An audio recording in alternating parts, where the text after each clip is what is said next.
آنے والا موسم ماہ سیام رمضان المبارک، یہ ہماری زندگی کے اندر یہ نور داخل کرتا ہے کہ میرا اللہ دیکھ رہا ہے۔ کڑکتی دھوپ، برستی گرمی، زباں کانٹا، ہونٹ خشک، گلا خشک، دروازہ مکفل، ٹھنڈا پانی دستیاب، لیکن ایک گھونٹ بھی حلق سے نیچے نہیں اتارتے کہ میرا اللہ دیکھ رہا ہے۔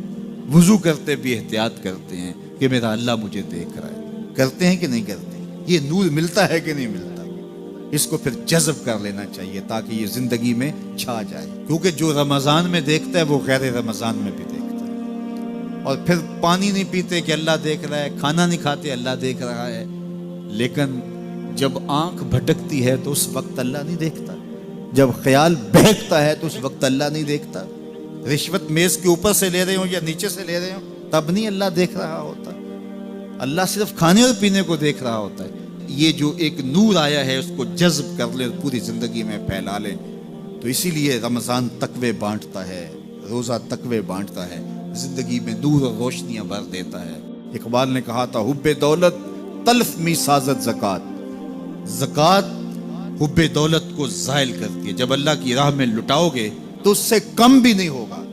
میرے حضور نے 3 چیزیں قسم کر کے کہی، حضرت ابو کبشہ الانماری رضی اللہ تعالیٰ عنہ سے مروی ہے۔ میرے حضور نے ارشاد فرمایا اگر کوئی شخص کسی کو معاف کر دیتا ہے تو اس کی عزت کم نہیں ہوگی، میں محمد اللہ کی قسم اٹھاتا ہوں۔ دوسری بات میرے حضور نے فرمائی کہ جو شخص مانگنے لگ جاتا ہے، سوال کا دروازہ کھول لیتا ہے، اللہ اس کے لیے محتاجی کا دروازہ کھول دیتا ہے، اس کی کبھی کمی پوری نہیں ہوتی۔ اور تیسری بات میرے حضور نے قسم کر کے کہی ما نقص مال عبد من صدقہ، کہا میں اللہ کی قسم اٹھا کے کہتا ہوں کہ صدقے سے مال کم نہیں ہوتا، صدقے سے مال گھٹتا نہیں ہے۔ تو ایک تو مال بھی نہیں گھٹے گا، یہ ضمانت کس کی ہے؟ میری نہیں ہے، یہ رسول اللہ کی ضمانت ہے۔ ایک تو مال بھی کم نہیں ہوگا، اور دوسرا یہ ہے کہ حب دولت ختم ہوگی۔ حب دولت تلف می سازت زکات، یہ ماہ سیام آ رہا ہے تو زکات سے حب دولت کو کم کیجئے، بلکہ صدقات دیجئے، نفلی صدقات کیجئے، غرباء کی مدد کیجئے، مساکین کی مدد کیجئے، اپنے غریب محتاج رشتہ داروں پہ غور کیجئے، ان کی مدد کیجئے، اپنی ہمسائیگی میں دیکھیے، پردے سے مدد کیجئے، ان کی عزت نفس بھی مجروح نہ ہو۔ یہ جو نمائش لگا کے 10 اخباروں میں چھپوا کے لوگوں کی مدد کرتے ہیں، اس سے گریز کیجئے۔ کبھی سوچیں کہ اگر آج کسی کی بیٹی لائن میں کھڑی ہے تو کل اگر یہ مرحلہ میری بیٹی کے لیے آ جائے تو پھر میرا مزاج کیا ہوگا؟ تو عزت نفس کا خیال رکھیے، لوگوں کی غربت کا تماشا نہ اڑائیے، اور لوگوں کی جو ہے وہ محتاجی کو اپنی تسکین کا ذریعہ نہ بنائیے۔ یہ تو اللہ نے تمہیں دیا اور انہیں نہیں دیا، اور وہ آزمائش کی گھڑی میں کھڑے ہیں، تم ان کے ساتھ کھڑے ہو جاؤ۔ تو لوگوں کی مدد کیجئے، دکھیوں کے کام آئیے، مساجد کی جو ہے وہ تعمیر کیجئے، مدارس دینیہ کے ساتھ وابستہ رہیے، اور لوگوں کی فلاح کے لیے، بہتری کے لیے کام کیجئے۔ اللہ نے آپ کو دیا ہے، یہ مال یہاں رہ جانا ہے۔ میرے حضور نے فرمایا ابن آدم کہتا ہے میرا مال میرا مال، اس کا مال وہ ہے جو اس نے کھایا یا پہنا اور پرانا کر دیا یا آگے بھیج دیا، باقی اس کا نہیں ہے، وہ وارثوں کا ہے۔ مرتے ہی ورثہ بن جائے گا، مرتے ہی ترکہ بن جائے گا۔ کفن بھی میلا نہیں ہونے دیں گے کہ بعض اولادیں تو بانٹ لیتی ہیں۔ اللہ اکبر، وہ گھر جو ان کے لیے بنایا تھا، ایک رات بھی تجھے اس گھر میں رکھنے کے لیے تیار نہیں ہوں گے۔ آج تیرا نام چھن گیا، آج کوئی یہ نہیں کہتا کہ پیچھے اس امام کے اور حاضر اس چودھری صاحب کے، حاضر اس میت کے۔ آج تو ڈیڈ باڈی بن گیا، آج تو میت بن گیا۔ آج خان صاحب، ملک صاحب، چودھری صاحب، پیر صاحب، مفتی صاحب، تیرے سارے ٹائٹل چھین لیے گئے۔